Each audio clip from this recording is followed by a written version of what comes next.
Hey, what's up, everybody? Welcome to the Cohn phone. I'm in the new Cohn zone, my new house. I'll take your calls for a little while today. I ain't got anywhere to go. Sorry I didn't do it over the weekend. A little busy. But before I take some calls, Brian, I see you. I want to say a couple things that's on my mind just about the Niners and the Warriors. And real quick, because the Warriors play tonight. The Niners. Still no news on the Deebo Samuel Nick Bosa extension. I don't have any news to report. But I do want to point out that the guaranteed money in these contracts is what the Niners are going to be focused on and what we should be focused on, because this is going to get unprecedented for the 49ers. The money, they've given out big contracts before, but the guaranteed money is going to be interesting. Deebo Samuel will probably get about $40 million guaranteed. That's no problem. The Niners have done that before. They did that for Jimmy Garoppolo just 5 years ago. Bosa is going to get $80 million guaranteed at signing. At least, maybe more.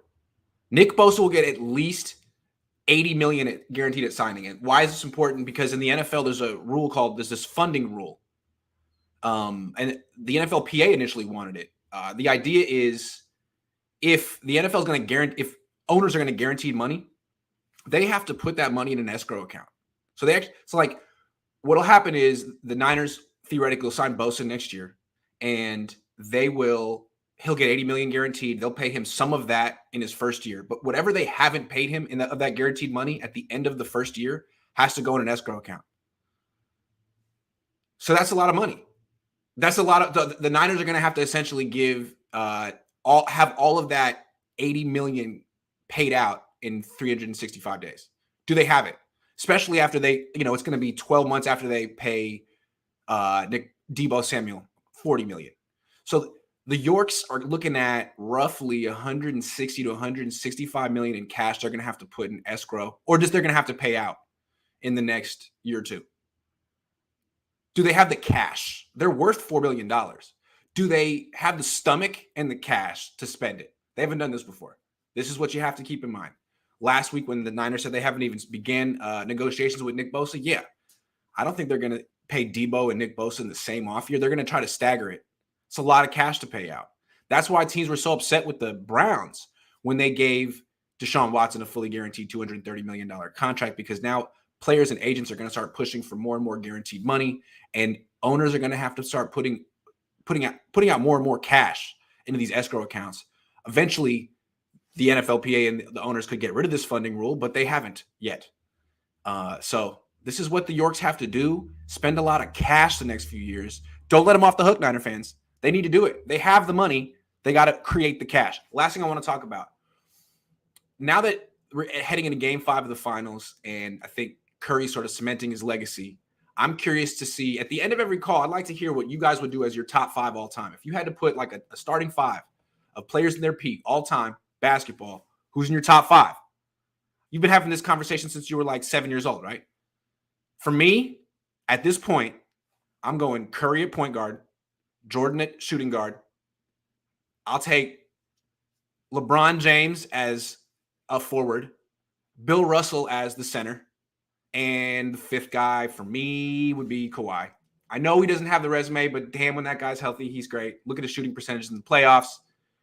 You got Jordan and Kawhi, 2 of the greatest two-way players, two-way wings of all time. Curry, the greatest offensive player of all time. LeBron, maybe the greatest offensive player of all time. And then Bill Russell, the greatest defensive player of all time. That's how I would do it. I never watched Bill Russell play, but he's from Oakland. Shout out Bill Russell. I was reading his Wikipedia page today. No person has ever dominated a sport ever for 15 years the way Bill Russell dominated basketball. He won 13 championships in 15 years.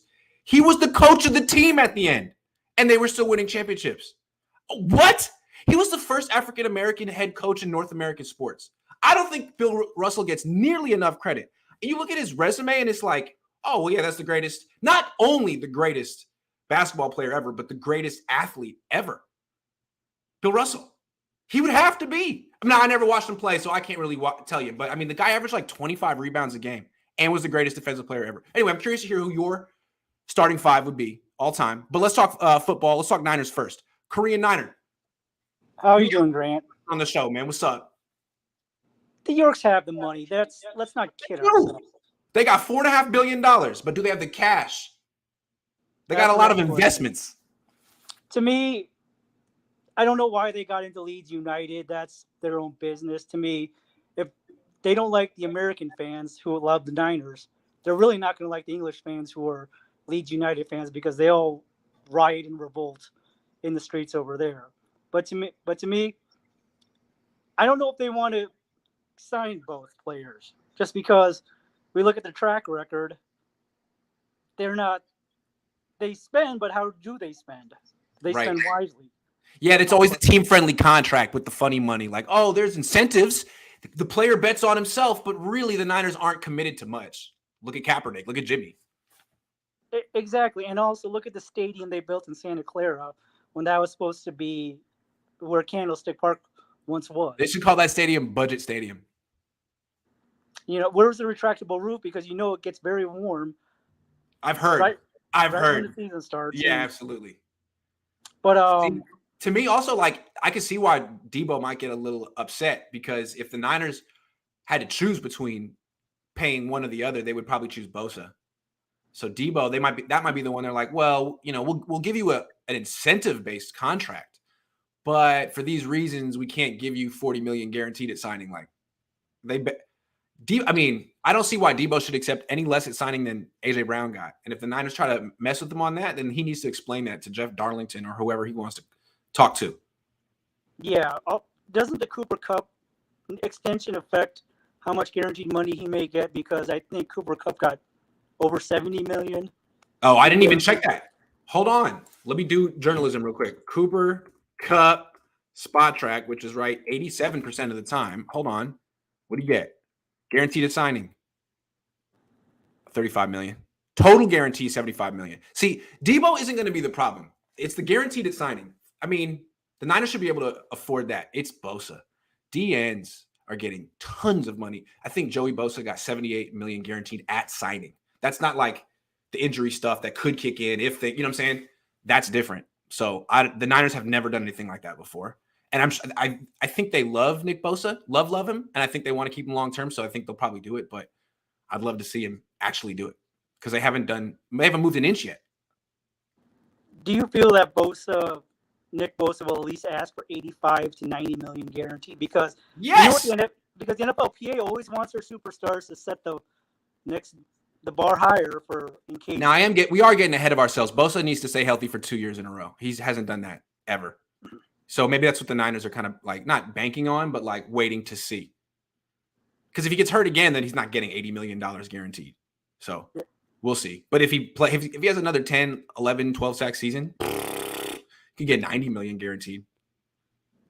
Anyway, I got to take more calls, man. But who's your starting five all time? Magic at point guard. Jordan, 2. Bird is one of my forwards. Let me see who else. I'll take Kawhi, even though he is a little injury prone. And I'll take Wilt Chamberlain. I love it. It's a good one. Thanks, man. Thank you, sir. Take care. Rob. Mr. Cohn, how are you doing? I'm doing great. How you doing, Mr. Martin? I'm pretty good, man. It's been a while. It has. I just want to say to you, if nobody else has told you this, I need to tell you this.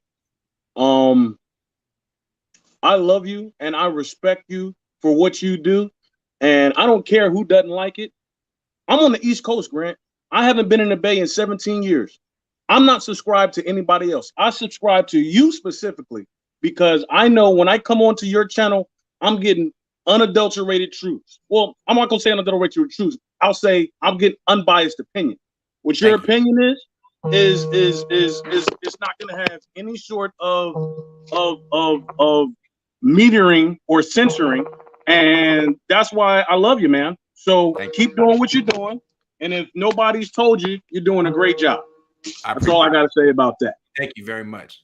On to the football thing. I do believe that they have the money. My question to you, because I'm really not a contract guy.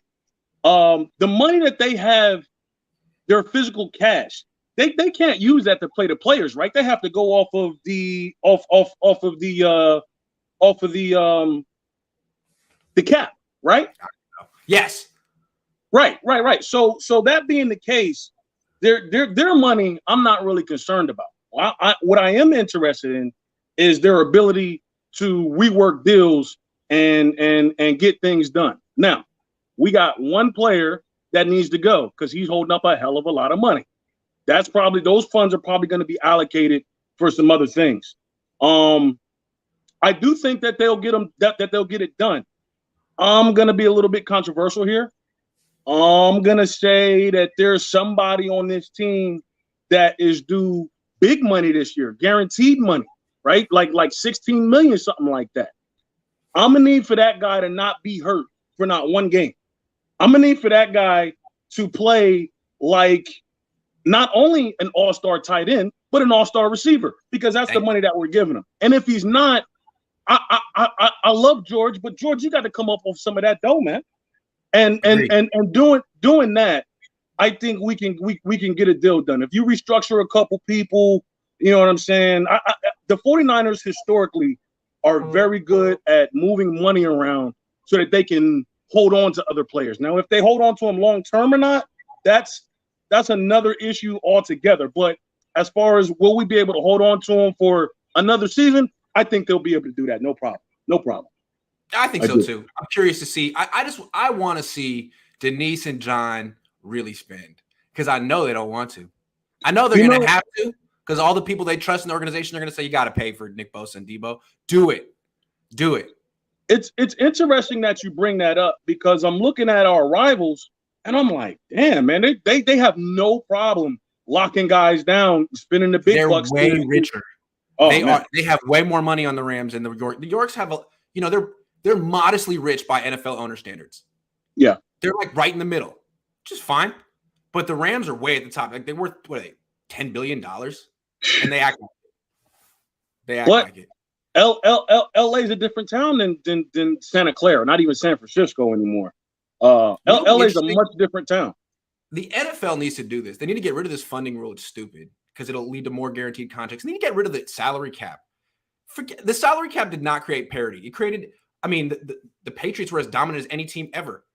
I feel like it's just an excuse to pay players less. Get rid of the salary cap. You guys are making billions of dollars. Get rid of the funding rule. You guys are all worth billions of dollars. You have the money.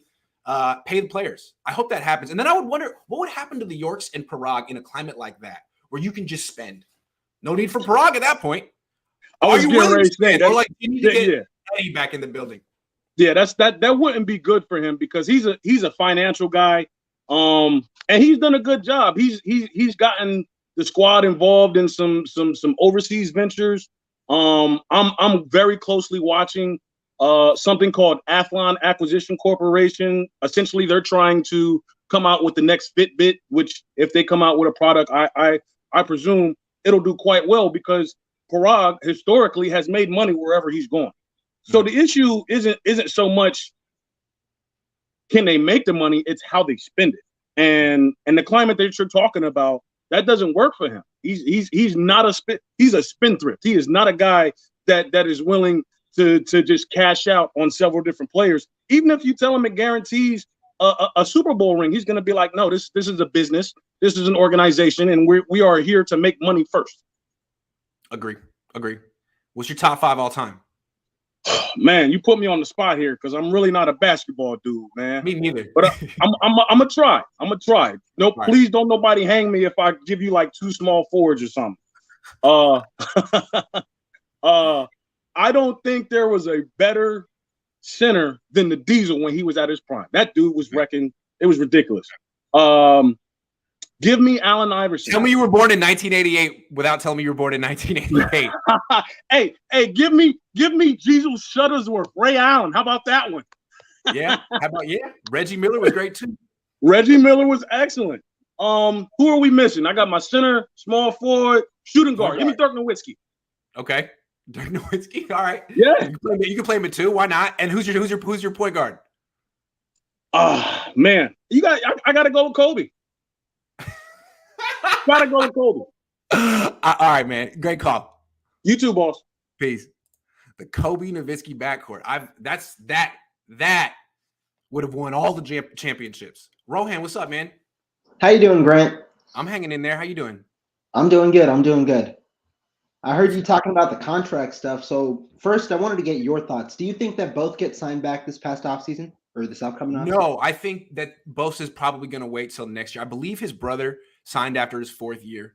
I think Bosa probably will. And I think the Niners are probably counting on staggering the signings for the reasons I said, because of this funding rule. Yeah, you're right. Yeah. His brother did sign after the 4th year, right? And Yeah. to me, it's interesting because like they exercise the 5th year option and then these contracts get made. So like you get a little bit of an extra boost because some of that money is a little more guaranteed as well. Mhm. And so it could happen. The one difference, obviously, is the injury history that Bosa has compared to Joey. But they are stickler for money, both that family itself. Yeah, they're not going to give the Niners a break. I mean, they're in top condition, but you have to pay to play with them. Sorry. Yeah. Yeah. But you do think that Deebo Samuel gets re-signed this offseason? I would think so. I don't think he has that much leverage right now. I think he lost leverage when he didn't get traded. I think if he would have got traded, it would have happened on the draft night. It didn't. I don't think there's any teams out there really dying to trade for him now. So he showed up to minicamp. I think he realizes he's coming back. I'm just curious to see how much guaranteed money he gets. I'm curious. Oh yeah, definitely. And I mean that's the main question. I think it has lowered from his expectations just with how the market's gone. We talk about Cup, but the reason that Cup got his money is because it's essentially a 5-year deal, like worth $110 or $110 million, right? Which is a $22 million AAV, which is lower than what people expect. But when you talk about the AJ Brown contract, only 57 million guaranteed. It wasn't the 65, 70 that Deebo might have wanted. And so I think and it was like 40 guaranteed at signing, which is I think the number for the escrow thing. Yeah. Exactly. And then I think the main thing, you talked about this a little earlier, is a signing bonus. I think that's extremely important because that's the only thing that dictates the cap hit for 2022. Right. So if Deebo gets a big signing bonus, then Jimmy has to go, right? Yeah. Jimmy has to go. Yeah. Because we have 4 million effectively in cap space right now. So if Deebo Samuel gets just a crazy signing bonus, maybe around 30 million, which obviously if you spread over 5 years, that's 6 million for that first year. The base salary would be as low as possible, close to $1 million, but that's still a 7 million cap hit, which means your salary cap will decrease by 3 million because its cap hit is only 4.8 right now. Do you think the Niners have explained this to Deebo and his agent? Like, look, guys, between us, you have to wait until we get rid of Jimmy. We really can't do this until we get rid of Jimmy. We've seen they don't want to lose any leverage in any situation possible, even if it detriments their franchise at times. So to me, I don't think they've necessarily explained it, but I think knowing how Parag works, they might even include a void year if possible to take on an extra year of that signing bonus hit, knowing that they probably extend him before that so that never happens anyway. So if they want a big signing bonus, I'd expect an extra void year. But if they don't want a big signing bonus, then I think it works out in both favors. They might up the guarantee money a little bit so that they can shoulder the hit this year. But like we said, because of the Alex Mack retirement, they do have that extra 4 million in cap hit space, which is helpful. Helps. And they get an extra $1 million with whenever D Ford, whenever that situation gets handled as well. Rohan, thank you for explaining all this. I have one question before you go. How is it going to end with Jimmy? How does this end? That's a question that really not many people know. That's above your pay grade? Yeah. Like, I tweeted out on freaking March 16th, this boy is going to be off the roster. It is, what is it? I mean, I haven't seen your regular. It's June 13th. How? June 13th, and he's still on the roster. And I understand why from their standpoint, right? You got to pass physical, save that 7 million because you want your precious money. Because, like you said earlier, they are unwilling to spend at times. I do applaud their offseason. I think their offseason, unlike I know you've had a more pessimistic view because they haven't necessarily reached their objectives, be it signing contracts. It was a modest offseason. Yeah, but I do modest offseason. I'll put it that way. I applaud what they did in terms of actually addressing the secondary with Trevor Ward. And it might not be a ball hawk necessarily, but it gets the job done given how he's a huge upgrade. Yeah, exactly. And I applaud giving Trey Lance giving him every room to work and every room to grow. And that's something that's important to me because when you hear the coaching staff talk about him, especially the way that they progressed since March, it's important to know that he's QB1 and that he knows he's QB1, which I'm sure they've told him, but now it's public that he's QB1. some of these concerns are slowly going away from the national media. I hear you. But yeah, I got to take some more calls, but thanks for calling in, man. Good to see you, Thank you. Rohan. Calling again. All right, I got Chardal next, and then the coach, then the mech, then Jesse. All right, but I haven't seen Chardal in months. Wow, Chardal, how are you? Oh, you're muted. Just press a little the thing. There you go. I'm doing good, Grant. How about yourself? How are you doing this morning? I'm having a great day. And it's So, now Grant, just got better. what are your thoughts of the 49ers signing Nick Zakage, who played college football at Fordham University, to a 4-year, $3.88 million deal? What are your thoughts? What do you think, and how do you think he will contribute to the team in the upcoming season? I don't know if he'll contribute in the upcoming season. I think he's a project, but I think he could be like the next Brunskill, the kind of guy who plays all over the line. I think they're going to start him at guard, but he might play a little bit of center. I don't know. We'll see. He's very interesting, and he's very – look up some of his interviews. I think you'll find him interesting. He's very smart, and he talks a lot about football and sports analytics. Smart guy. And the second thing is, I totally agree with everybody that Jimmy Garoppolo should not still be on the roster. I mean, he should be gone, but like, I don't know why they didn't cut him or trade him. Like, what are they doing? Like, why is it taking them so long to like deal with Jimmy and like what we should do with Jimmy Garoppolo? Keep going. I think that we should get rid of Jimmy, and we should either replace him. We should have Trey Lance as the quarterback for the rest of the season, or we could have Brock Purdy, the new guy from Iowa State. You like Brock Purdy? Yeah, he's good from Iowa State. I got some friends who are Brock Purdy fans from Iowa State.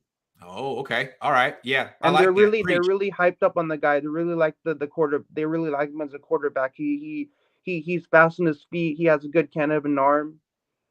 He's really athletic. He's kind of, to me, like Brock Purdy. To me, when I look at him, he's kind of like Colin Kaepernick. When he runs down the field, he can get a lot of yardage down the field. Okay. All right. That's the first time I've ever heard Brock Purdy compared to Colin Kaepernick, but it probably won't be the last. Keep going. Yeah, so Brock Purdy's kind of like a Colin Kaepernick 2.0. I would have to say so. I agree. You would agree with me that I think you're right. Him as categorize him as in that type of field. He's like Colin Kaepernick but faster. Yeah, but I watched that video about you and Javon Kinlaw. Oh, and no. I just want to say that you kept your cool and you composed yourself, even though Javon Kinlaw was getting on you and he was trying to get in your skin. I loved how you kept yourself calm and you didn't kind of escalate the situation any further. Thanks, man. It was tough. I'm really happy about that, man, because that takes a lot of guts to like stand up to somebody who's getting under your skin. Thank you, Chardal. I appreciate it. So I'm really happy that you stood up to it, and Javon Kinlaw shouldn't have said that, because I work at Great America, and if anybody heard me say that at my workplace, you would get fired. So that's a cause for getting fired. They don't mess around at Great America. I'm just saying. No, I mean, if you said that at Great America and somebody heard you say that, you'll get fired. So you don't want to say Great America, you got to watch your mouth. Yeah, you got to watch your mouth. There's kids there. But I want to ask you, who's winning tonight? Warriors or Celtics? I got the Warriors winning tonight. Wow. I got the Warriors winning by 50. 50. And I got Curry. Curry's also going to put up 40 or more. Okay. Curry's going to get like another 40, 48, 43, 45 point performance again, like he did in game 4. I respect it, man. It's great to see you, man. 49ers fan 5. Yeah. That's a Lance jersey, right? Yeah, because I wanted to for the show, I wanted to pick a name that sounds suitable for the show. Love it. I want to say because I'm a 49ers fan and I love Trey Lance. That's why I'm number 5. I feel you. I just want to say I love the jersey, the Lokes, the haircut, the beard, the whole look. You're killing it as always. You're a star. Thank you for calling in. It's been too long. Don't be a stranger. And next Sunday I won't be able to call into the Cohn phone, because I'm gonna be going on a 3-week trip to Germany. Oh, Berlin, wow. Germany, on a school trip. Wow. I'm gonna be going I'm gonna be leaving on June 19th, and I'm gonna be coming back on July 16th. So I'm gonna be out for 3 weeks. Okay, well, I'd love to hear what your thoughts are on Germany as a country and Berlin as a city. I mean, I like Germany. Tells me I'm never going to go there, but I'd like you to tell me what you think. I'm not that bold. I like the history of Germany. You know, it's a lot of great history in that city. Yeah, a lot of great history. I'm sorry. A lot of you know. I'm sorry. I might have a couple of drinks. You know, like you got to have a couple of drinks over there. Yeah, get a nice Pilsner and get like a hot dog or something, man. I don't know what German culture is. Hey, thank you very much. So when I go there, I'm gonna take a video. I'm gonna chug a beer into a video to take a video of it, me chugging it, and I'm gonna post it on either Facebook or. Okay, but drink responsibly, Chardal. What? Drink responsibly, Chardal. Yeah, I'm 25. I know. Have a great time. But I mean, it was really great calling in your show, and I haven't been calling in a while, so everybody's saying that we haven't seen you on the Cohn phone at all, so I'm happy that I got a chance to call in because I felt bad. I hadn't been calling in for a while. Yeah, your fans have been asking for you, but now you're back. Yeah. All right, man. Have a great day. I'll talk to you next time. Take care, Chardal. See ya. Just a natural born star. I don't know what else you can really say. So how do I follow Chardal, man? Man, a lot of great history in that country. Yo, great history. Go get some sauerkraut. yeah, man, I love that. Sorry. Okay, so I have a couple questions that I want to ask you. Okay, let's get into the offensive line. Okay. All right. So I would say outside of our secondary, they're kind of the squeaky wheel. They're the biggest question mark this year, right? Mark, yeah. My biggest question. I mean, outside of Trey, we'll be watching the offensive line. Yeah. So best case scenario, the way I see it, let's just say everything works perfectly. Our starting offensive line from left to right is going to be Trent, Aaron, Brindle, Jake Brindle, Brunskill, and Micah make it back. Yeah. Okay. That's best case scenario, right? Yeah. Best case scenario. So, best case scenario. So, if that doesn't happen, what are we looking at? Out of the rookies, who's ready to play right away if they had to play? It would probably be Burford. He's the highest drafted. But there's also Jalen Moore, who they seem to like a lot. I would say second best lineup will be the same lineup we said, and then just kick Mike out and put Jalen at the right tackle. That's what I want to do. I think that might be the best lineup. I'm intrigued by Jalen Moore. I think he's got quicker feet and pass protection than Mike McGlinchey. Just got to see how he does as a run blocker. I don't think we saw enough of him. I mean, in a way, he was kind of getting thrown from each side of the line, but he was progressing. And even in preseason, Jalen Moore showed consistency that he could be a solid backup, just fresh out the box. Yeah. So you have to think that he's improved. Since then, he might be the key to this line being better than expected. If they exceed expectations, maybe it's because of him stepping into right tackle and just being good. I don't know. What if Banks doesn't work? Who steps in? Burford or Jalen Moore? Or McKivitz. I'm not mad at McKivitz. I'm not mad at him. Tell me what you don't like about McKivitz. I mean, what I know. He's not like Jalen Moore has upside, in my opinion. But McKivitz is like he's already had his ceiling. He's like Tom Compton. I mean, they've won with Tom Compton's in their offensive line. So he's solid, but he's not going to end up being really good. Probably. I look at it this way. Our offensive line is made for function. Yeah. Right? By and large, by the way our offense is set up. Yeah. So it's almost kind of like, and I hate to say this because it's going to look like I'm downplaying the offensive line, but offensive line is almost next to running back as far as plug and play is concerned, outside of that left tackle spot. Okay. I think that's how the Niners feel.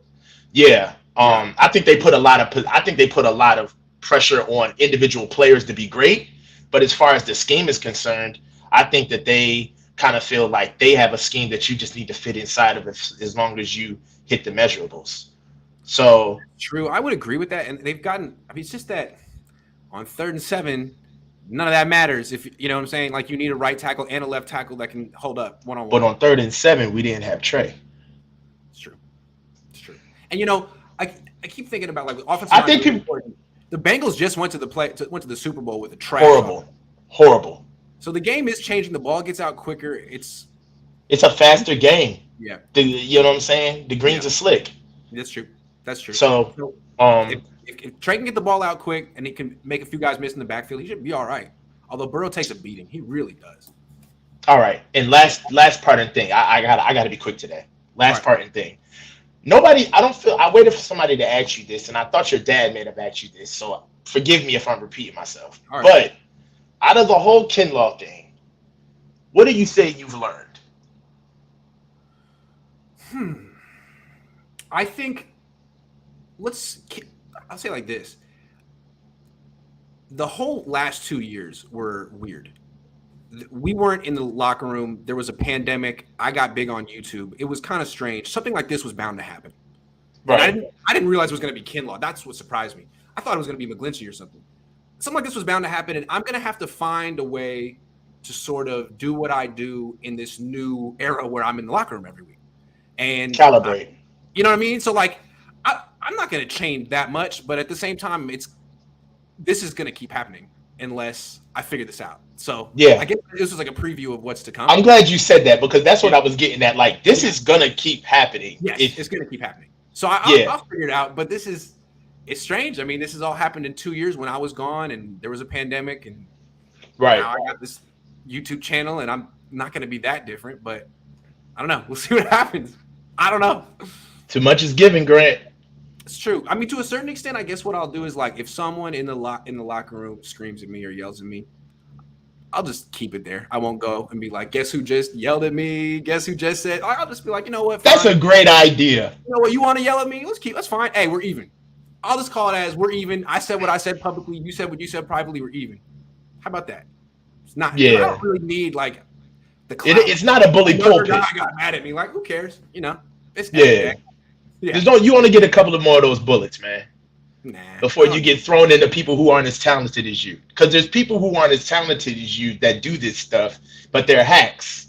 So you don't want to get thrown into. You don't want to swim in that soup, man. That's true. That's true. Yeah, I've been thinking a lot about it. We'll see how it goes. I got about 2 months before they open that locker room up. It's going to be interesting. How do I contact you? Grant Cohn at Gmail. I'll answer you. I promise. All right, I got you. All right. See you, man. Talk to you later. Peace. The Mac. You ready? What's up, dude? How you doing? Hey, I'm good. Yeah, I was muted. I know. All right. I have a hot take. It's going to be hot fast. takes. Love it. I think, or this is my prediction, our best area is going to be the cornerbacks. Oh, okay. But it's hanging on something very specific. Okay. Charvarius Ward on one side, Mosley in the slot, and Verrett on the other side. Oh, wow. Okay, so how long do you think it's going to take for this to emerge? I don't know. I hope as fast as possible. Yeah, but possible, right? But as long as they get there by the playoffs. Yeah. Dude, if they have Jason Verrett at 100% by the time the playoffs roll around, watch out. That'd be crazy. I really think that's one of the best starting cornerbacks you can have in the league with those three. I mean, you can have better, but having that as a team of starters is just so good. People don't talk about Jason Verrett at all. I feel like no one's talking about him. And yeah, he was hurt. He's been hurt a lot. But the season we had him, he was tearing it up. And he had been hurt for the previous 5 years. All of a sudden, he put it together magically. He hasn't played that much football. It'd be interesting. And it's like in basketball, a lot of times you see teams get older players who are hurt. And the whole idea is man, just be healthy when the playoffs roll around, please. Just be healthy for that part of the season. If the Niners could get that from Jason Verrett, that would be insane. What an addition he would be. The playoffs or the run to the playoffs, the last 5 games or something like that. Something. Although I'm not that confident that he's ever going to play again.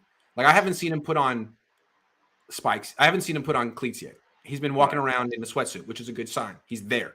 He's on the field. So when training camp rolls around, he is signed, right? They signed him for, I don't know if he has guaranteed money. I think he probably essentially has a camp invite. So he's got to show something that makes him at least want to have him around. I don't know. We'll see. But if we have those three guys in our cornerbacks, plus Jimmy Ward at safety and maybe Hufanga as the other safety, that's a very strong back group. It's much stronger than they've been at cornerback in a very long time. Long time. Yeah, good call. Yeah, I think that's definitely one of the big upsides of this team. Yeah. Like, I'm not sure what they're doing in their offensive line, but I do see what they're doing in their secondary, at least at corner. Yeah. I'd like to see them figure out the nickel spot. I feel like D'Amico's going to have to cycle through a bunch of players there before he figures out what works. Yeah, I feel like this is a very, very interesting season because there's a lot of unknowns. So the range of possibility of how this season could go is very wide. We could have a 3-12 or 3-14 season. Yeah. And we could have a 14-3 season. It's really that wide. To me, this has a lot of the 2020 feel, coming off a very good year, but a down ending, like a bitter ending and kind of a nondescript off season. Like did some good things, but I don't know. That season was a disaster. I'm not saying this season will be a disaster, but 6-7 wins could happen. 13 wins can happen as well. I'm with you. It's a very exciting season. And the funny thing is that last season, I'm getting out of camera here. Last season, it looked like it might be going the other way at first, and we had a comeback. We were like, we were what 3-5. Amazing, yeah. So you can never switch off for the season because you never know when we're gonna come back. All right, man. Thanks for calling in. Good call. See you, Mick. Jesse, what's up? What's good? All right, long time no talk. I'm good. Good to see you. It is. Oh man, what an off season you're having. What a great off season. You're in Oakland now? What? You got a house? Oh yeah, thanks, man. I'm living my spot. It's nice. I really like it. I got a backyard. I got a lawn. I've already killed it. I'm bringing it back. I don't know. Are you like bumping some I'm really from Oakland? Yeah, I am. Just so the neighbors will like me a little bit more. Right? You got to establish yourself in the neighborhood. Just let them know I don't mess around. Exactly, man.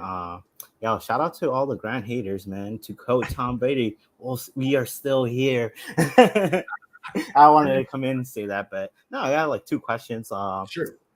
Cool, man. Like first one, it's kind of more of an instigating question, but you think Trey Lance kind of shining you out on that press conference, kind of like disgruntled some of the old guys, kind of out like, oh, I saw your video about the spiral, kind of joking about it. You think that kind of like makes the old guys like, oh, what are you shouting him out? I thought we're like banding together against this reporter and stuff. Good question. That's not how I read what he was doing. What he was doing was being a leader and demonstrating to his teammates how to handle me. Because he wasn't doing friendly banter with me. He was basically saying, I saw that fucking video you made about me. I saw that shit. But he didn't get mad about it. He laughed about it. Like, videos like the one you made. You know what I'm saying? But he basically laughed it off and showed this is how you handle Grant. You know what I'm saying? Exactly. You laughed it off. And I think that to me he was just being a role model. Definitely. He was modeling behavior. This is how you handle someone like Grant. I was actually surprised on especially his age being that young and kind of responding to your clip like that and kind of being a professional. I was like, oh dude, there's something here. I actually was at that Houston game this past season, and to be at that game, it was like, oh, that was a pretty interesting how he performed in the first half and the second half. The first half was interesting just because there's a lot of anticipation. The fans were like, oh, what's he gonna do? Is he gonna start throwing the ball down the field? But in the first 10 plays, I think Kyle was just trying to do the same thing he was doing for the Cardinals, which kind of didn't work out against Houston. And then that second half shift with the crowd, everyone was like, yo, we won. It's kind of exciting. So I feel like that shift with Trey is gonna come out it might be dull at the beginning, depending on how Kyle dials up the plays at first, but I think it's gonna be a great season overall with Trey, depending also to the line and other things. But yeah, that was like my first question on Trey. But the second one, D'Amico Ryan, you think he gets a job after this season? I think he should have got a job after last season. But I feel like defensive coaches, African American coaches, are always vetted a little bit harder. Yeah, like, you got to prove it one more time. But I mean, it's probably going to have another top 3 defense. He's probably so we'll see. I mean, what was interesting with Saleh, what got him the job was not his best year. It was the year after his best year when he had all those injuries and still maintained a top defense. That's what impressed the Jets or teams the most. So maybe if D'Amico, if he has some adversity this year and still maintain, maybe that writes his ticket. But I still think he should be a top candidate. Should have been last year. And I think he might have been. I mean, he took his name out of the running for the Vikings. So maybe he feels like he's in demand and can hold out for the best job. I don't know. Definitely. Like, hopefully there's like a better job opportunity in the Vikings. But hey, who knows, man? It's a long season. Someone get fired mid-season. A coach could have some videos leak or something. But yeah, it's the NFL. Anything can happen. All right, Jesse. Thanks for calling in, man. Is that a Lakers jersey? No, it's an Adidas jersey, but I am a Laker fan. Not really happy about this final, so. All right, hang in there, Jesse. Peace. All right, have a good one. Bye. Bryant, are you there? Are you going to turn on your camera? Bryant. Hey, let me know. Keith Murphy, what's up? What's up, man? Long time no see. Been a while, man. Good to see you. Yeah, you too.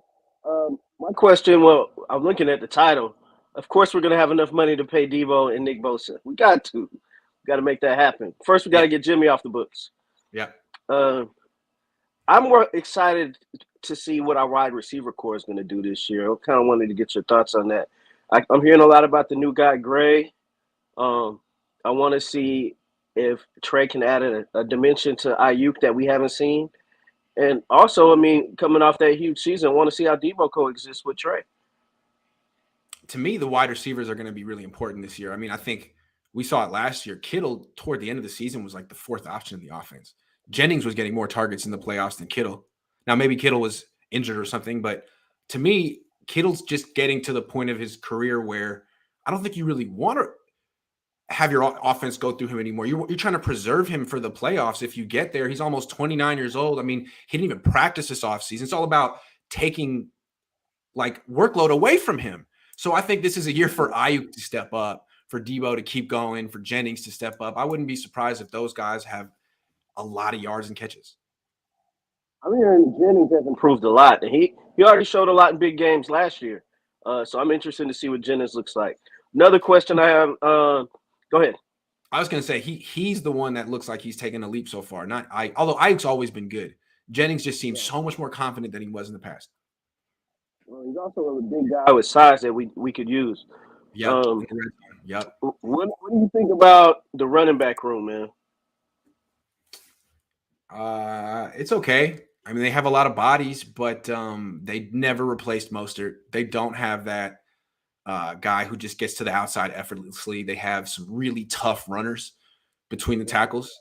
And I don't know. I mean, I still think they're going to have to use a lot of Deebo back there if they want to win. Yeah.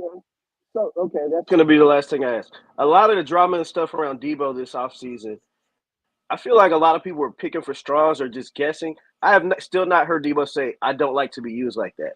And I'm sure if we could pay him $25, $30 million a year, he's going to be used how we need him to be used. Do you really think that he has a problem with that? Or is that people reaching for straws when he said he wanted to be traded? Like, well, I don't think we ever heard an exact reason, but I think people were kind of reaching with that. I mean, it's possible that he doesn't want to be like the guy on 4th and 1 anymore because he kind of was in the playoffs. Like, maybe he doesn't want to do that, but I think he still wants those carries in the red zone, like outside the red zone. I mean, when they were in Dallas, wasn't he the guy who looked to the sideline and said, give me the damn ball or whatever?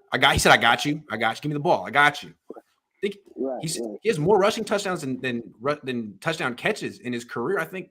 And that's what's going to get him paid. So I would think he'd still want some touches on the ground. And it's like, you're either going to get him as a screen or as a straight up handoff. So what's the difference? Right. Right? He might get some down the field this year with Trey. He caught a couple deep balls off of him last year. So we'll see. I like to see his continued evolution, per se. But I also kind of want to know why he wanted to be traded or why he said that. I'd like to know. He never really explained it. I wonder if we'll ever find out. Because he still hasn't taken the trade request down. I mean, he hasn't rescinded it. So we'll see. Yeah, but him showing up to camp means a lot because I don't think DK Metcalf showed up. And That's true. I think they're just waiting to get Jimmy's contract off the books, and then they're going to sign him.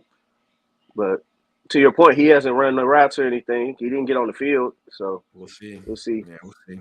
All right, Grant. All right, Keith. Good to see you, man. Hey, Peace. take it easy. Yeah, you too. We got Irvin, Carmelo, Waruna, the Ramilia Sports Report, JCK510, Lance, Bryant Culp, Zach. I'm getting all you guys. What's up, Irvin?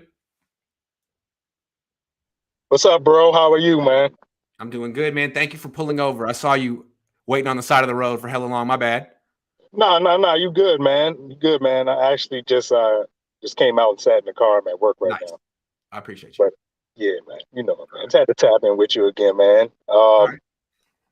Looks like we were right about Juan Jennings so far. Not gonna get too happy yet, but it looks like we might be onto something with that. Yeah, you called that out on the last show, and then at the last minicamp practice, or the first day of minicamp, he just took over in the red zone. It's like, I mean, he looks really big. He's really big. Like Kendrick Bourne was never. He's really freaking big. Yeah. And he got that dog mentality too. So. And he's a really good route runner. Like, I still can't get it out of my mind. He just destroyed, I think it was Castro Fields on like an out and up in the end zone. Just quick, boom, and just was wide open. It's like, oh, ew, like that's like a Michael. No, I saw that last year. You see what I'm saying? I saw that last year. Like he was beating guys. Yep. Off the line. And he's big. So yeah. But to answer your question, man, about are they going to have enough money to pay Deebo and Bosa, man, that's a tough one, honestly, to be truthful with you. But I mean, I think if they work the contracts right, maybe front load them a little bit, throw some incentives in there, Prog knows what to do. He's a master. I'm still thinking about Jennings, though. Hold on. I'm so intrigued with Jennings. And I want to say, like, to me, we were all talking about Ayuk this offseason. Like, oh, man, the connection between him and Trey is crazy. Ayuk's going to go off. Well, Jennings has been to every off-season workout with Trey, too. He's been there. And, we've also said that Trey needs a really shorthanded receiver to complement him. Kind of like how Colin Kaepernick had Bolden. Well, that's Jennings. He's huge. He can make all kind of acrobatic catches, and he doesn't drop the ball. Unlike Ayuk, who was dropping him left and right in minicamp, still a very good player. Dude, Jennings, I don't know what his ceiling is. Just because he's not super fast, I mean, neither is Keenan Allen. Jennings is really good. Curious to see what his ceiling is.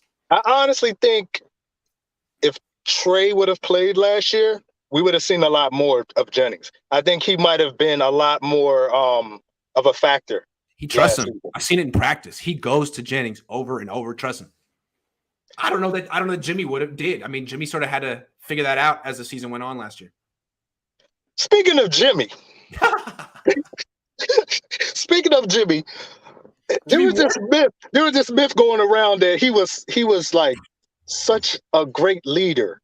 Like he just got the guys going. Like, and I just want to ask you, man, like, what is your definition of a great leader? Someone who leads the team to victories on the field.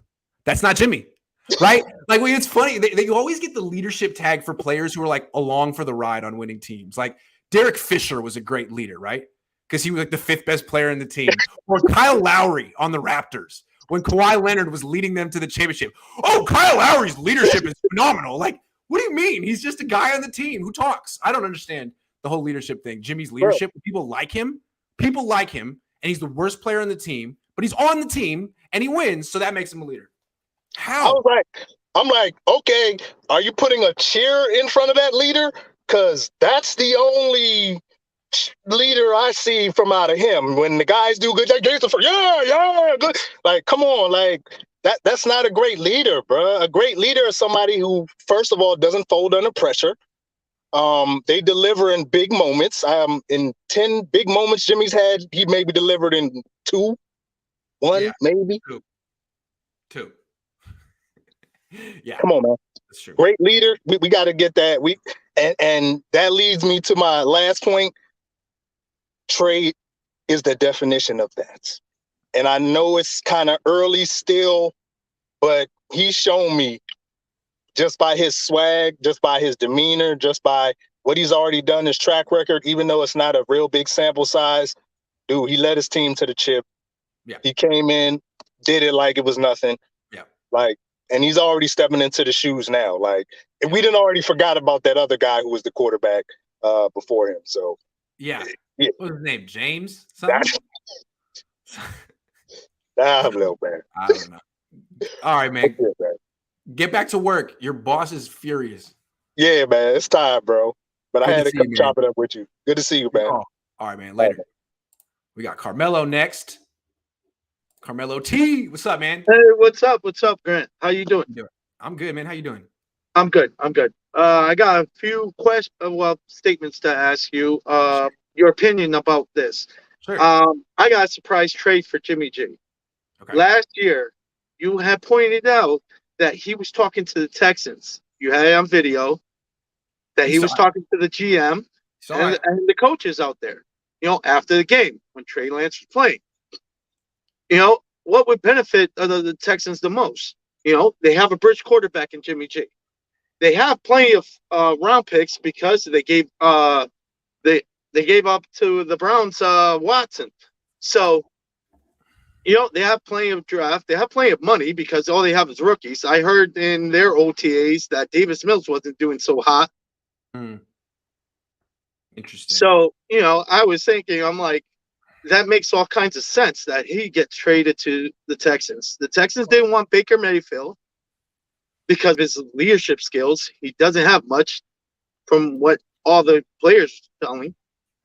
And they love Jimmy G because of the fact that he is one of the guys that makes it winners. I'm not for nothing. When he did come in, to the 49ers, we did a plain 180, I'm not sure. I'm looking at Houston. They have $9 million cap space, so I'm not sure they can handle it. Well, they can restructure his. They can restructure him, but they I don't know for why 2 they years. would want to. Yeah, maybe they would want to extend Jimmy Garoppolo's contract. If I were them, I would not trade for Jimmy Garoppolo. I would stick with Davis Mills. But that's what I would do. Maybe they'll do. Maybe they see it differently. To me, well, and the good and bad part is that they got so much draft picks next year that if Jimmy doesn't do so well, they'll draft another quarterback. Next year is supposed to be a whole group of great quarterbacks that are going to be coming out next year. So it just feels like trading for Jimmy is giving up on Davis Mills, and I kind of like Davis Mills, so I don't know. Yeah, he was pretty good last year. From what I was told, he wasn't doing so hot in the OTAs, this summer. So I see where you're coming from. What's your next question? And my next question, what Irving was talking about with Trey Lance and with Jimmy Garoppolo's leadership skills. Jimmy Garoppolo does not take accountability to his. That's the point. To anything. You know what I mean? He's not a great leader because Trey Lance actually came up. He's like, hey, I was sluggish. It's my fault. I should have thrown the ball better. He takes accountability for what he makes mistakes on. Yep, he does. Jimmy doesn't. That is leadership. I don't get that they love him so much, but yet if something goes wrong, he blames them. It's always we, right? He throws an interception. He's like, we made a mistake. Like, dude, we made a mistake. He doesn't take accountability for that. Why are you talking in the royal we right now? Exactly. And I just don't get Trent Williams. He was talking about he loves him. I'm like, what do you love about him? Maybe they're friends. What do you love about him? Because the fact that he's an okay quarterback, he has barely a decent arm. The only good quality about him is that he can release it quick. Maybe they hang out. Maybe they like the same kung fu. But at the same time, he doesn't talk to anybody in the offseason. Who does? A true leader would keep in contact with his players. That's another good point. Carmelo. Carmelo, I got to take more calls, but you just made a lot of very good points. All right, Grant. All right, man. I just wanted to make those points out to you, on everything. But you nailed it. I'm hoping that they trade him or release him, because if not, he's going to be a problem in the locker room. Agree. All right, Carmelo, have a great day. All right, man. Take it easy and have a good one, man. God bless. And I'm looking for a house of my own. That you're starting to come up with, man. You start Good building luck. it up. It's I don't see the box anymore. I had to get rid of it. See you, man. All right, take it easy. Waruna. It's been a long time, man. Yes, it's been a long time. Looks like you got a nice little camera. You got a good setup. Nice. Yeah, I mean, yeah, things has been going on in my life as I changed Good. my job, so and so forth. So, Great. can you hear me? Yes, I can. Okay. So, and I didn't talk to you for some time because football kind of felt like overwhelming. I just wanted to stay away from it. Sure. So, I mean, anyway, I just wanted to go back into the Kinlo situation a bit because what frustrated me the most was the way I saw the people started jumping at you at the given very first moment, treating you as the enemy. Because the reason is people do not understand you do not work for 49ers as their extended arm for their PR department. You're not the PR guy for the 49ers. Your job is to be a journalist. Come out with the hard truth that we don't want to listen. Because if you have you heard about Theranos, the biotech company? I mean, you had watched that. So it's $1 billion scandal. They were promised about you can do about 200 different tests with just a simple drop of blood. I mean, they were valued over $10 billion. Finally, eventually they went bankrupt. So the John Carreyrou, who worked, he's a journalist from Wall Street Journal. He was the one who exposed Theranos. So he was treated as an enemy. One time during a staff meeting, after those initial articles at Theranos, people chanted, "Fuck you, Carreyrou." Wow. Yes. Wow. But imagine if he was afraid to come out and expose that organization, thousands, maybe millions of patients, their lives would have been in danger. Right. Like, imagine if his number one concern was having a good relationship with the organization he's covering. Like, yes. What? Then you wouldn't have broken that story because that's going to ruin your relationship with that organization. Yes. They're not going to like you anymore. Yes. The interesting fact is, owner of Wall Street Journal was Rupert Murdoch. Rupert Murdoch was an investor for Theranos, but still, he went ahead and did his job. So that's what you are doing. You are not here to you are here to entertain us, bring out the news, but still you have to keep your journalism ethics in. So that's what I saw.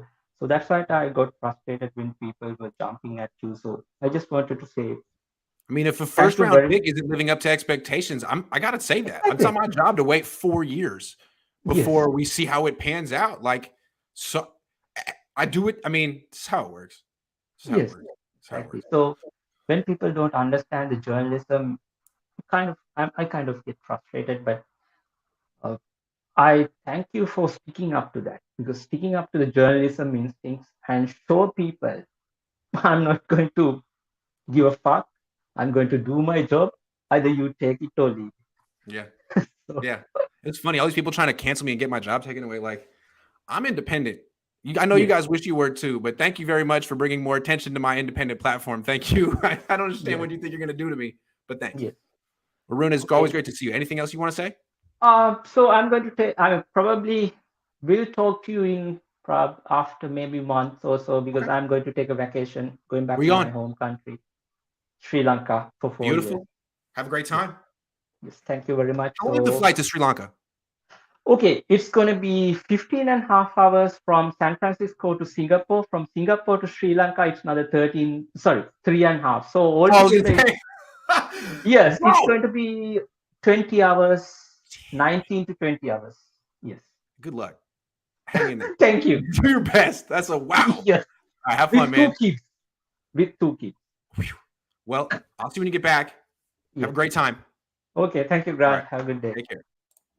All right, here we go. the Remilia Super Bowl champs sports Hey, report. Greg, What's how up, you man? doing, man? I'm Can good, you man. hear How me? you doing? I'm outside. Can you hear me good? Are you in Riverside?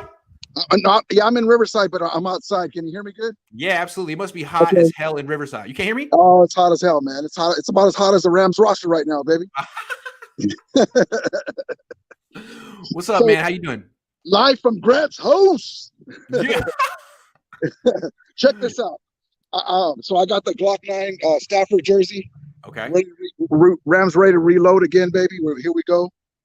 Here we go. Journey number 2. And even if we don't get the tip this year, we'll be back the next 2 years. So Niner fans, just get ready to get a seatbelt with your inexperienced quarterback. I remember that defensive line in the NFC Championship game, even with the starters, it was Swiss cheese. Remember the last 5-10 minutes, they couldn't get us out of there. So, and also, a quick tip. Oh, we dropped dropped that interception, right? Oh, boo-hoo. If woulda, coulda, shoulda. Forget that Schroenick dropped the touchdown in the end zone. That's 7 points. Forget that Ramsey dropped 2 interceptions. We would have won easily. And then you remember that 17-point beating we had him on the first half in the game before that. So that's the real 2 games right there. That's what the Rams are going to show out with the inexperienced quarterback who might tend to run when he gets confused. And imagine Wagner beelining straight to him or Leonard Floyd setting him up, because what the Rams do is we kill mobile quarterbacks. Ask Kyler Murray. Ask Russell Wilson. You guys are playing right in. Well, not you guys, because I know that you're not part of the Niners, but you cover them. They're playing right into our defense, where we keep the ball in front of us, don't let them throw it deep. And now we got Troy Hill and Ramsey, the only team to have all pros at 3 levels of the defense. You got Aaron Donald on the front, Wagner in the middle now with Ernest Jones. I mean, that's going to pay dividends the next couple of years with that experience and that know-how. And then Ramsey and Troy Hill in the back. Man, but I just wanted to tell you, Grant, I'm a backer of yours, brother. Yeah, people calling for your job is ridiculous. Like I said before, Javon Kinlaw, I mean, I've never played it down in the NFL, and he's got 1.5 more sacks more than I do. He's lucky that was a knee that he knocked his hat off. Let me ask you a question. Are you the biggest Rams fan in the world? Yes or no? Well, I'm pretty good size now because of the damn pandemic, so I'll tell you that. But because to me, no one reps the Rams harder than you. I've never, ever, except for maybe my father-in-law. Well, and props to Lowell. He's amazing. Your pops, I love the relationship you guys have. He's an amazing man. And props to him. And but I'm a huge Ram fan. I'm an OG Ram fan when they were back in Anaheim. A lot of people forget the Rams were out of the LA market for 20 plus years. A lot of OG Ram fans that saw the crazy Lake Hirsches, the fearsome foursome in the Coliseum, a lot of them passed away. And the Rams, because they were out of the market for 20 plus years, now they're getting back into the community, and the Rams are winning. How do you win in LA? You win. So here we are, and I want to remember for the Niners when they say, oh, we have 5 Super Bowls, right? Well, we won the last 2, baby. It's your turn. The last 2. It's your turn. Now, Eddie DeBarlo won the first year of free agency, right? But they already basically had their team. Now with the free agency. You're talking about the one from St. Louis. Oh, yeah, that's a good point. Yeah. I was like, what are you talking about? Now with the free agency full bore, the Niners haven't won a Super Bowl, and now the free agency's full bore. Now the Niners won the first year of free agency, but they basically already had their team. But since free agency's full bore, the Rams won the last 2 Super Bowls. You're rubbing it in now, man. You're really rubbing it in. The St. Louis Super Bowl and LA Super Bowl. Check this out, Grant. So the St. Louis Super Bowl, there was 4 original drafted LA Rams, including Isaac Bruce, who made the. Hold on, I love you, man, but we're not going to do Rams history today. I love you, dude. But thanks for calling in. You're the man. You're always welcome. But we're not doing Rams history today. Okay, Grant. Well, anyway, props to you, my brother.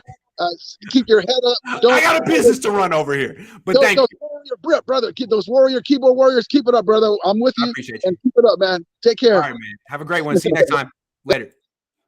He was really going to go through he was going to do a Rams Wikipedia entry starting from 1975. I had to stop it. I love him, though. That's my guy. Rams without Cooper Kupp are drafting in the top 10, says Scotty Martinez.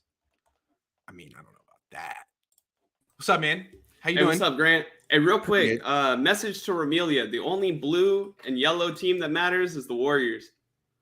I just had to say that. But shout out to Remilia. He's the only Rams fan in the world. Yeah. He's the one. Apparently. Yeah. But my first question for you is, since the media is finally being let back into the locker room, I'm just wondering if there's a couple players that you're looking forward to speaking to, and a couple players that you're like, kind of dreading having to walk by. Well, the idea of being able to walk up to Trent Williams and talk to him off the record any day is interesting, because I think that's the kind of guy he is, and he's really smart, and I'd like to be able to talk to him off the record. I used to do that with Richard Sherman, even after he blocked me on Twitter. Like, he would just be sitting there and we would talk about football or whatever. He was like, he liked talking to sports writers. He's a little bit older. It's a lot of young kids in the locker room, and sports writers a little bit older. So Trent Williams, getting to actually know him would be nice. Who am I dreading seeing in the locker room? Well, I can think of one off the top of my, off the top of the dome. Kinlaw. Oh, yeah. No, that'll be interesting. I think that'll be very interesting. I'm not dreading. But like, besides him, is there anyone else? Well, I want to say one thing. The person who probably would have most reason to curse me out is Mike McGlinchey, and he may, but I have a feeling he won't. And it has nothing to do with me. It's just the kind of guy he is. Some of the things he says at post-game press conferences annoy me, because he talks like he's the best player in the team or the coach or something. And I don't think he's earned that yet. But essentially, I think he means well. And I think he thinks that type of behavior is beneath him. So I think he's just always going to take the high road. And I just want to give him credit, because I'm so not the high road kind of guy. And I respect that he seems to be. So that's my read on Mike McGlinchey, is that he's essentially like a real stand-up, decent guy, like a much nicer person than me. And I give him credit for that. I didn't think. I get that vibe from McGlinchey too. I don't think he's gonna like curse you out or anything. I think he spends like a lot of his off time doing charity for kids with Down syndrome. I mean, he's like one of the better people in the league. He could be in the running for the Walter Payton Man of the Year award. Seriously. So I don't know. Yeah. There's him. And whenever I see him, I'm like, oh man, look at you taking the high road over here. God, call me an asshole. Come on. I mean, if you want another confrontation, like, you're gonna get a lot of people just absolutely fuming on Twitter again. So what if Brock Purdy calls me? He's like, hey, what'd you say about my arm? You said he's faster than Kaepernick. I did. I think that's got to be the best compliment that he's probably gotten in a while. If Brock Purdy ever gets mad at me, remember that's on the record. I said and Chardall said it too. There was a lot of praise for Brock today. Look, Brock Purdy, QB1. I'm sorry, Trey Lance. You handled the media very well, but look, it's Brock Purdy season. It's Brock Purdy season. Sorry, I can't say that with a straight face. I'm sorry, but speaking of Trey Lance, so he handles himself very well with the media. I'm just wondering if there's any other players that you've covered in the past that kind of remind you of Trey Lance in the way he handles the media. Yeah, I mean, to me, he's very Steve Youngish. Very Steve Youngish, like very smart, very good with the media, like not going to let the media get under his skin. Like Joe Montana didn't have the greatest relationship with the media, kind of shy. To me, this is like the second coming of Steve Young. I don't know if he's going to be as good as Steve Young, but everything about him reminds me of Steve Young, which is funny because he's my favorite athlete of all time, by far. So I don't know. Yeah, I have a neighbor across the street. He was having a garage sale, and he had like one of those Steve Young replica rings, and he just like had a bunch of like Steve Young books, and he said Steve was his favorite too. So I guess it's just like he's probably around your age, like maybe 30 something. Yeah, but it seems like every 30-year-old Niner fan is just like, yep, Steve's my guy. Yeah. I never watched Joe, but Steve was good enough for me. Pretty much. Yeah, but my last question for you today is, what's the bare minimum that the 49ers have to accomplish in order for you to consider it a successful season, and maybe for them to consider it a successful season? I mean, I think they need to make the playoffs. I mean, if Shanahan misses the playoffs this year, I don't see how he can say it's a successful season. Like, oh, we were planning to take a step back, even though it seems like they are kind of bracing for that possibility. But I mean, I wouldn't blame. I don't know who I would blame if they missed the playoffs, but I think they're at the point. This is his 6th year coaching the team. Dude, make the playoffs. The NFC is weak. I know I'm not saying they will make the playoffs. I don't know, but I think they need to make the playoffs. I don't see how you could call it a success. Year 6 in a regime. I don't see it. I mean, you could take a step back, but not that far. Okay, so you think making the playoffs is the prerequisite? Is there anything else that they have to show? Because like, what if they make the playoffs, but they're like struggling to get there, like they were last season? Make the fucking playoffs. No excuses. Okay. Make the fucking playoffs. I think that's what you got to do. It was hard for them to make it last year, but I just have a hard time giving Kyle Shanahan like a round of applause for missing the playoffs. I don't see how I could do that, especially this far into his tenure. I know he inherited a blank slate, but this is his team now. Now, what if they miss the playoffs because of the tough schedule that they have? But Trey Lance shows like a ton of promise. Like, he's going to be and probably it's almost even more frustrating. It's like, well, why didn't you support him? Why didn't you get rid of Jimmy Garoppolo? Why didn't you spend that $27 million? Like, why were you so scared of this season and the Trey Lance? And why didn't you actually help him out? Because he was great, but you know what? Maybe the offensive line held him back. Maybe the supporting cast held him back, and it's too bad. That's the way I look at it. If Trey Lance has a good year, I'm not saying fire Kyle, but I would look at it as a missed opportunity. The team could have been better. He could have done more. We all know they could have done more. Jimmy still on the team is silly. Mm-hmm. No, I agree. Like, he should have been gone like yesterday, the day before, and the day before that. I'm still waiting for the next video where you say it's June 13th and Jimmy Garoppolo is still on the 49ers. Still. Maybe tomorrow. But I don't know. But yeah, I mean, I could see like a couple of ways where, they make the playoffs, but it's still, unsuccessful. Like if they get bounced in the first round or like in the wild card round, like, what's the point? I would rather Trey Lance look very promising and, at least look like he was worth those 3 first-round picks because, I trust Kyle Shanahan and John Lynch that they'll be able to build a good roster because, in the past they've had like undrafted guys step up. We've just been missing the quarterback. So if they can finally show that we have stability at the quarterback position and a guy who's actually going to elevate the offense rather than be, handicapping the offense, I think it could be looked at as a success in that regard. Okay. All right. Yeah. Well, we'll see how it plays out. It'll be interesting to see. Yeah. Good to see you, Josh. All right. Thanks, Grant. Have a good day. We got Lance, Bryant, Zach, Hayden, Sacramento Mike, El Jefe. Let's do this. Man, this is gonna be a long phone today. What's up, Lance? Hey, Grant, can you hear me? Yes, I can. Dude, thank you so much for all you do. And I tune into your show. I love how you scout these players because I just thank you so much. Sometimes we don't have the access to footage. So thank you for always updating us and keeping us interested in the offseason. I just want to say I come from like I used to watch the Chargers a lot. I'm Canadian, so like we watch a lot of different teams. Can you hear me? Sorry. Yeah, I got you. Yep. Sorry.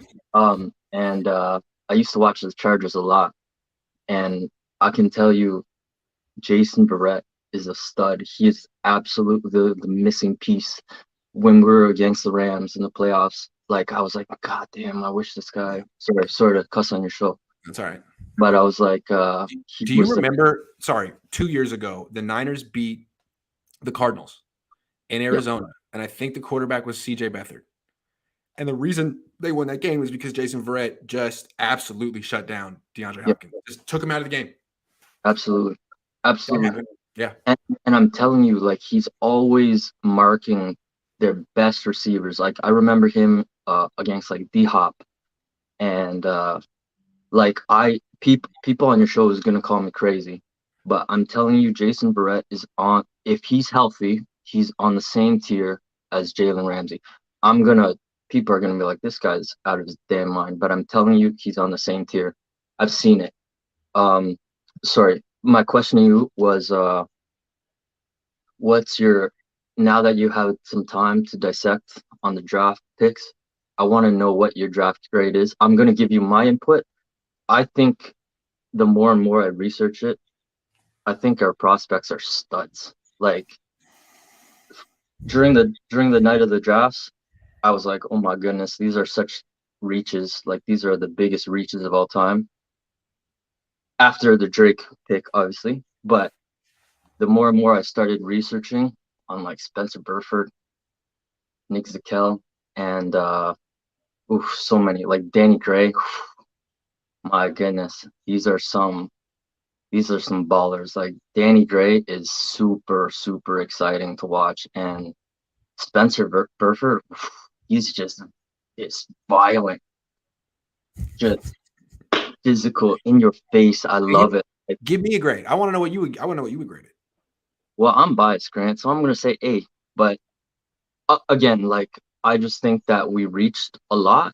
But hey, you know what, Kyle and John, I mean, I know you give them a lot of criticism, but like look at all the coaches they brought in. They're all like head coaches of, like that's true. Like they're doing something right. I think. Yeah, sorry. What was your? You're on a roll, man. Keep going. Bias, I'm just super biased, but I love John. I fell out of. I'm gonna admit something here. I'm gonna confess on your show. I fell out of love with this team, with the 49ers, after they fired, or not fired, but they parted ways with Harbaugh, and I'm not like I looked at other teams. That's why I watched like the Jaguars and Chargers and stuff like that. But I think right now, like it is super, super exciting to be a 49ers fan, because you have the GM, and like if we let go of Kyle today, he would get a job within a half a second. And I just think we're really blessed or fortunate, or however you want to say, to have it. I just wish, like you mentioned, I just wish that our ownership was just like, hey, Nick Bosa's due. Pay the man. Like right now. Stop delaying and just pay the players what they're due, because every team is doing that. And if you don't, then it's like, What kind of franchise are you? What kind of franchise are you at that point, right? Yeah, sorry, man. I went from draft to but you did good. You're on a roll, man. Grade, first of all. That was what I wanted to know. I'm sticking with my C+ grade. I mean, they didn't have a first round pick. It was Trey Lance. They didn't have a first round pick this year. Drake Jackson, I like the pick. Not really impressed with him in minicamp, but there's so much time to go. He just needs to change his body a little bit. Yeah. I wasn't enthusiastic about the running back pick. No, eh? And like they didn't take a center or a safety. Like that was bold. Yeah. But Burford, I think, was probably a good pick. Right. Burford was a good pick. I'm open-minded to the 5th round nickelback. We'll see. So C+. Yeah. I don't know. It's tough. I mean, like there were teams that had like 3 first-round picks. The Jets to me had an A draft. Go look at what the Jets did. There were some teams that like really made some moves. The Niners, it was kind of a modest offseason all around. No first-round pick, no big move in free agency, but like they still made. I mean, Drake Jackson's a nice addition. Travarius Ward's a nice addition. If they get Jason Verrett back, they could have the best defense in the league. Do you think it's still realistic to get a trade done for Jimmy G, or is that just out of the question? Jamal on my show yesterday made a case for the Browns potentially trading for Jimmy. We'll see. I think Deshaun Watson would have to get suspended for the entire season, and then Baker Mayfield would have to refuse to play, maybe. But I just don't see it, man. I think the Niners are going to have to figure out some way to cut him while saving face about it. And I don't know how they do that, but they'll have to figure it out. I just wanted to point out one more thing, Grant, and then you can cut me off. Nate Sudfeld's role on the team, excuse me. I watched sometimes I watch like the replays of last season's, like I just watched the Falcons, us against the Falcons yesterday actually. And I think the reason why we signed Nate Sudfeld so fast was because sometimes on the camera it pans to the benches and I see Nate Sudfeld is always reviewing plays with Trey Lance. Always. It's like he's almost just like a player development coach. That's why we keep him around. It's not actually like, I mean, I hope he doesn't actually have to play. I'm sorry. Yeah. I'm so sorry. But yeah, I'm with you. But I watched some Iowa Brock Purdy games. Man, this like that's a long shot. Like what do you do with a 7th round QB? But he's holding a lot of records, Grant. He really is. I don't I don't know if you know, but like I have some of the records on my phone. I just can't pull it up because I'm on the podcast. But yeah, he's an exciting player. Well, we'll see how he does. It's gonna be fun to watch him in preseason this year. I think he's gonna get some reps. Lance, good. Which part of Canada are you calling from? Well, originally I'm from Toronto, but I'm in Halifax. So. Oh, nice. Wow, that's deep. That's way out there.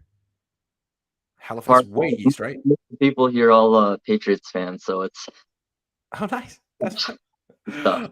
All right, man. Good to see you. Calling again. Take care. All right. Hold on, Brian, just a second. Crusher831 says, hot take, the reason the Niners didn't kick the tires on Julio Jones after his release was because Kyle already has a slower Julio and Juan Jennings. Maybe. Possibly. I don't think there's any need to be signing like 30-plus wide receivers. They're old. Bryant, what's up? Hey, Grant, how are you today? Good. How you doing? Can you hear me?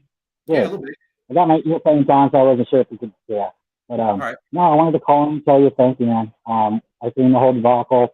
A lot of people did, and I unsubscribed to other YouTube channels, so I jump in other channels and I've seen what people say. And honestly, it's between you and him. What you do for the Niners, as far as your takes, your open assessments, everything, just an honest assessment. A lot of people would jump into this show, listen to what you say because we're getting an honest assessment. We're not getting a candid one. I'm a Niner fan, faithful. I bleed red and gold. And a lot of people like me listen to you because they want to hear something true. They want to hear like the real. They don't want to just hear somebody say, "Oh yeah, everything's good, everything's good." So with that, thank you very much because without you, I don't know. I take units, apartments, and I turn on YouTube channels. I hear everybody's take. It gets me thinking. I get all excited. So it helps me throughout my day. The Niners mean a lot to people. Football means a lot to people in general. People name their dogs after it. They mean, to go get their car painted, the same color as their favorite team. It just goes on and on from there. But I appreciate it. And with all the speculation and everything that's happening with the team, I know people probably won't like this, but I think us as fans are the worst thing for the team. And what I mean by that is we have our show right here, your show. We come on, we're talking, oh, Jimmy should be gone, or this guy should be gone, or this guy. The fans hear your show. So they know that there's some kind of noise out there that somebody's not happy with them or this or that. And then we go, oh, Jimmy shouldn't be on the team this year, or, Trey shouldn't, have to worry about it. Okay, these guys are professional athletes. If they can't handle the noise, maybe they should turn off their TV. Maybe they should turn off the YouTube channel because they should focus on their job. You focus on your job by giving us Niner reports. They're supposed to go out there, they're supposed to make the tackle or the kick or the pass. But for us to say, oh, well, Jimmy being on the team is going to really hurt the team, we don't know that. If the Niners want to pay for them, the Niners are going to do whatever the Niners want, not what us fans say to do. And, we can say all we want. We can fly planes over the stadium, fire Jed, cut Jimmy. They're not going to do that. They're going to do what they want. And at the end of the day, I like listening to your channel because you tell me what's really going on. And I get a kind of feeling walking away from listening to your channel, like, okay, if he really said that and it's in a cynical way or it's in that kind of way, what does he mean by it? And I go back and I look at it. Like, why'd they pay Nick Petco $2 million and then draft Purdy? Do they just have to have 3 quarterbacks, or are they not sold on they just want to save them so nobody took them? There's a lot of things that I just like, just little, you talk to all these people, Jesse, Rob, all these other people, and, it helps me throughout my day just thinking about it. So once again, thank you. I know you had me waiting for a little while, and don't ever worry about that. I'm paying. I'm listening to everybody's thing, but if you ever get out to Stockton, man, hit me up because that's Stockton old 49ers stomping grounds and the UOP or something like that. Where I used to go down and see Steve Young. One of us 30-year-old Steve Young is our guy. And I used to ride down to UOP with my brother, and we'd watch the training camp. And that's for me, Niners, my family, Batman. That's my favorite things in the world. Not in that order. Brian, I got to take more calls, man. But thank you very much for calling in. Thank you. You have a great day. I'll call it sometime next time. All right, take care. He said Batman. I like Batman too. I like what's up, Zach? How you doing, man? Hey, what's up, Grant? How you doing, man? Chilling, man. What's up, McLovin? Thank you. Yeah, no, I've been watching the show for a while. You're honestly a great, analyst of the 49ers. I appreciate what you do. Thanks for calling in, man. For sure. Yeah. So I want to ask so with having Anthony Lynn now, do you think Tom's going to take more of a back seat to close the game, to Anthony Lynn? I'm sorry. I'm still thinking about the last call. I'm sorry. That was phenomenal. Okay, ask that question again. Okay, now that we have Anthony Lynn, do you think Kyle's going to take more of a backseat to him at the end of the game? I doubt it. I don't think Kyle is taking a backseat to anyone. This is his team. I think Anthony Lynn is here to replace Mike McDaniels and Bobby Turner. He's gonna coach the running backs and he's gonna help Kyle game plan. But Kyle is most coaches are, but he's a micromanager. I think he's gonna continue to ride or die with himself, making decisions.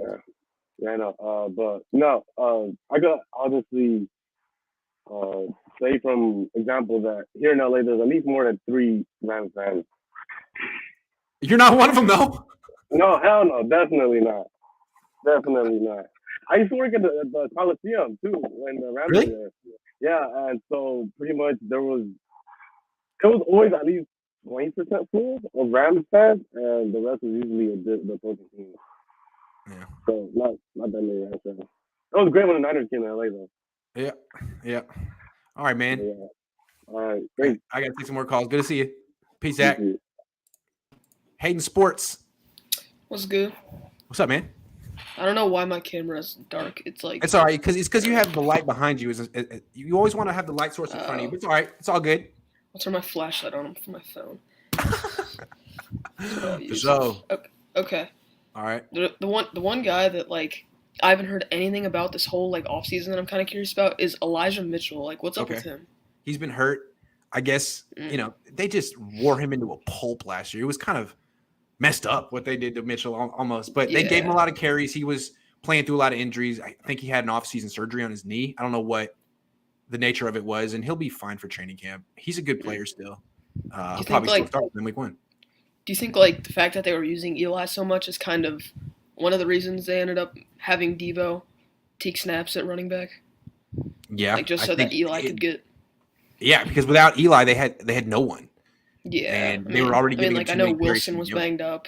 But now they're going to have Wilson, Ty Davis Price, and Sermon. And I think what we're going to see with Mitchell is maybe fewer carries, but more catches. If you go back and look at in the playoffs, he was starting to get catches, and he's a good receiver. A screen to Elijah Mitchell is a good play.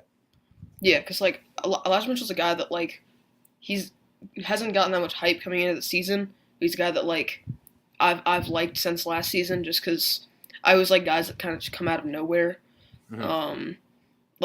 Same thing in baseball. A bunch of my favorite Giants are just guys that kind of came out of the blue. So I kind of like those kind of guys more than the top picks, other than obviously that guy. But so I've liked Eli. I think he's super good. I think he's a fringe top 10 back. Yeah. So hopeful for him. I'm curious to see how he transitions to this new offense with Trey Lance, where it's more zone read. But I think he did a lot of that in college, so we'll see. Yeah, especially because with Lance, maybe there could be more options, right? More read options and shovel options, that kind of stuff. And frankly, if you go back and look historically, what happens when a mobile quarterback who's a good runner enters the offense, usually the running back's production, their efficiency all goes up. Look at Frank Gore when he was playing with Alex Smith, and then when he was playing with Colin Kaepernick. I think his yards per carry just went up because the defense it's defending 11 on 11, not 11 on 10. Yeah, I mean, Lamar Jackson made Mark Ingram look like a good running back for the first time in 5 years. So, correct. If Lamar can do it, even Kyler made James Conner look good. True. There's multiple examples of that happening. So maybe, yeah. Again, Colin Kaepernick almost made LaDainian Tomlinson look functional for a minute and a half. That might have been before your time, though. How old are you? 14 or 15. 15? Yeah, that was a while ago. Yeah. Anyway. I've barely any memory of the Ravens Super Bowl. I have a little bit, but that's wild. Plenty of memories of the Chiefs Super Bowl. A lot. Yeah. Sorry. Yeah, I still have a Kittle jersey with the Super Bowl 54 emblem on it. I'll grab it because it makes me sad looking at it. It's a black Kittle jersey. Oh, look at that. Nice. Yeah. Nice. I don't like wearing All right, Hayden. Well, and people in the chat want to know what you're watching on TV. Oh, it's Just grinding some film. My camera. Yeah. Just grinding a little tape. Week Eli one. Mitchell. For sure. Eli Mitchell. Nice. On the carry that got called back. back. It's a touchdown. They're not going to catch him. Then he got called back. Man, I forget who held on that play, but yeah. All right, peace. All right, see ya. Rhino Alcantar says, I just had to come pay you for shutting down that Rams fan. Not sure if I would have watched another show if you would have let that slide. You were a real one. I like that guy a lot, but he was really going to go through the entire history of the Rams from 1976 on. I couldn't let that happen. Not on my watch. Sacramento Mike.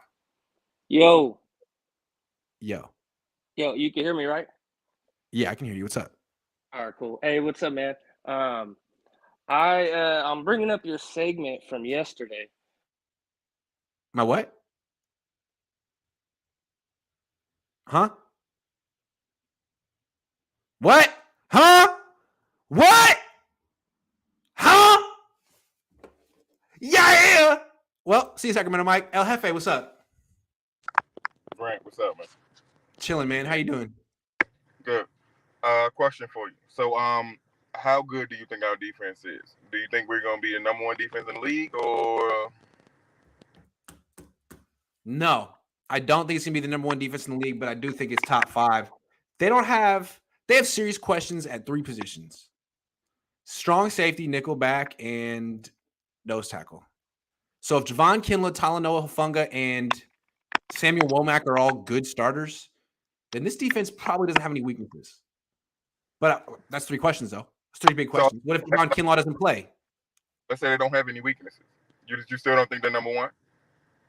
They could be. The one thing about, they have a great pass rush. They're very good against the run. They were 20th on 3rd down last year, and they typically don't force a lot of turnovers.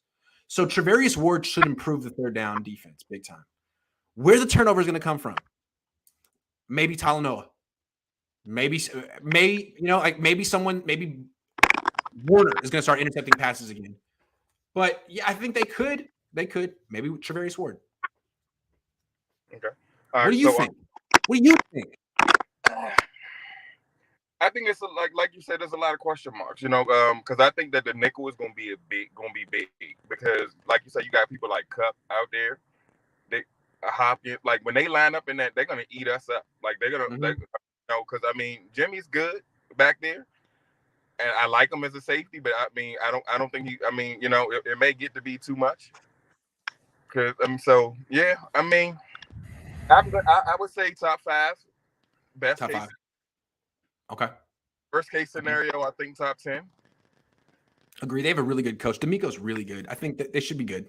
They're bringing back most of their players. Yeah. Let me ask you this. Okay, back to the Jimmy scenario.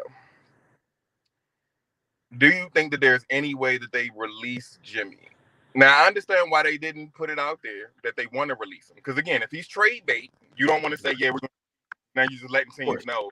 Okay, you can just wait. Yeah. Just from going off of, Cal and John and the way, do you think that behind the scenes they're talking to each other like, look, Jimmy's got to go. Like he got to go. I think I'd like to think that the Niners were sort of on the fence, but then they saw OTAs and minicamp and they're like, look, Trey really thrived. He did as well as we could ask him to do. And Jimmy being gone is allowing Trey to blossom or whatever, to take over. And bringing Jimmy back would end that or make it harder for Trey to be the leader or to take over.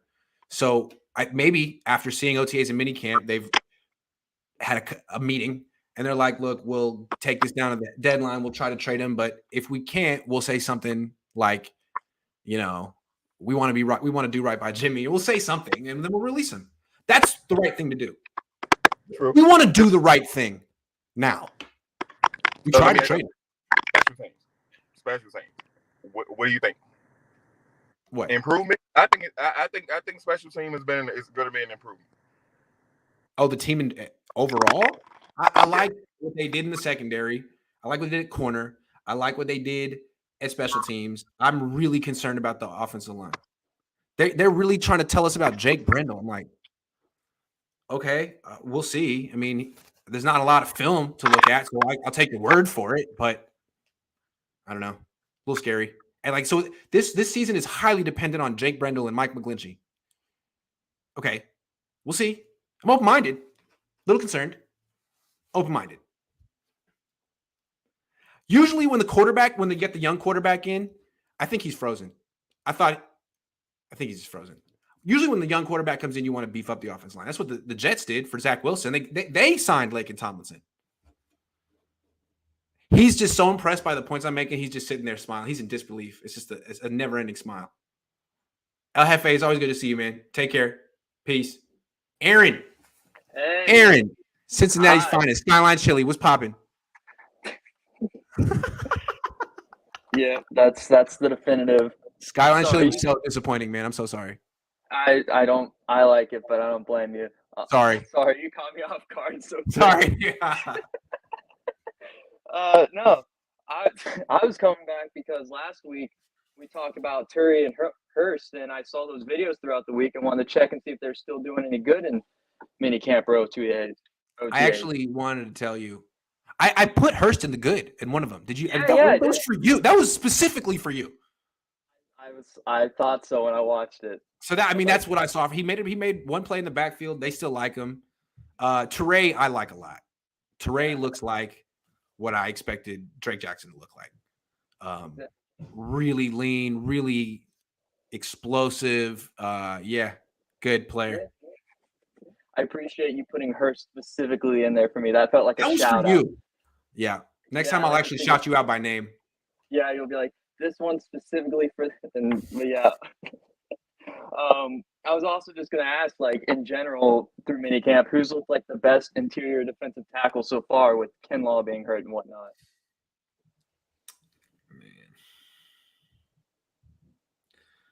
I mean, it's Eric Armstead.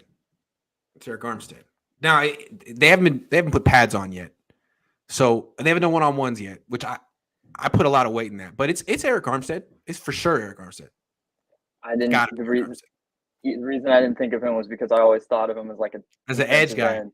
And really, that guy is on like he's on like a never-ending mission to get me fired. And I'm not quite sure exactly what I did that pissed him off so much. But really, all I ever said was he was getting played out of position at DN. He is a good D tackle. Not as good as Buckner, but who is? That's his career in a nutshell. He's good. Not as good as Buckner. Pretty much.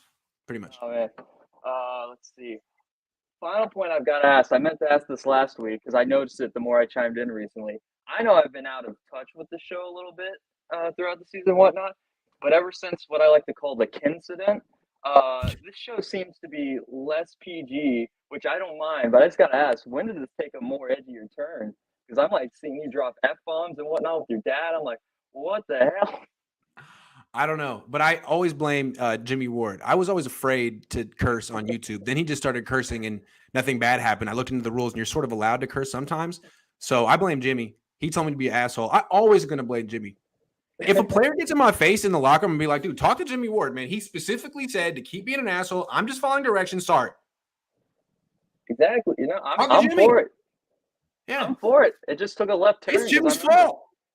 I was listening to you talk to your dad. You guys just openly just said. Before Jimmy Ward, the furthest I would go is I would say freaking every once in a while. I would wear a tie every day. Jimmy Ward comes on one time, bad influence.